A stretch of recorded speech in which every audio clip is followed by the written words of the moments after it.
At the start of this year, I made a promise to myself to watch more films outside of my comfort zone, to watch a greater variety of films. And despite being a huge horror fan, never cared for zombie films. I've watched a couple recently, and it turns out I actually really like them.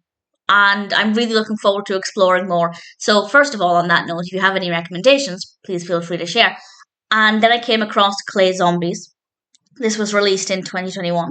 It's written and directed by Jolley, and we have a cast including Monty Almoro, Anastair, Caperton, and various others. And I wanted to watch this for two reasons. One, I am very keen to explore more zombie films.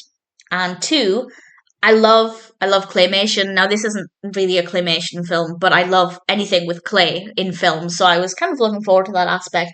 And having now watched it, I can say that it's a fun concept as long as you don't take it too seriously. This is about the claypocalypse. A scientist accidentally causes these clay zombies, and they are these little green characters, and they look terrible, but in a really charming way. Like, I think they're meant to look rough around the edges, and they're supposed to look a little fun and a little silly. They're not scary, but they are very, very amusing.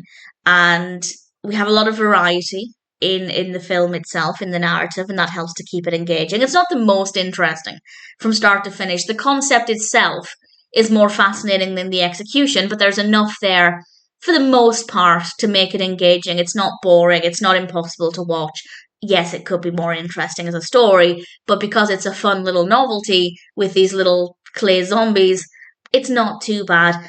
Some of the acting's a little wooden, but nothing too severe. We have some really good camera work, some really good lighting, some really good music.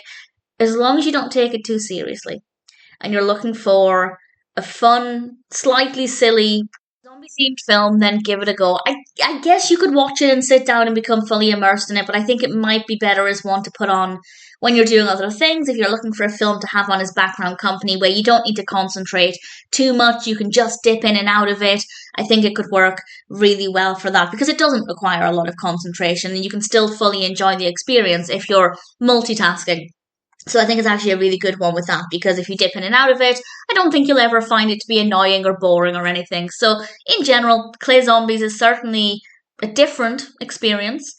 And the clay zombies, I don't want to come across them in real life. In real life, they'd be quite terrifying. In the film, they're rough around the edges, but they're fun and silly, and in a kind of charming way, it works. So there is room for improvement, but in general, Clay Zombies was good fun. And as long as you don't take it too seriously and you're not looking for something to become fully immersed in, then maybe it's one that's worth checking out.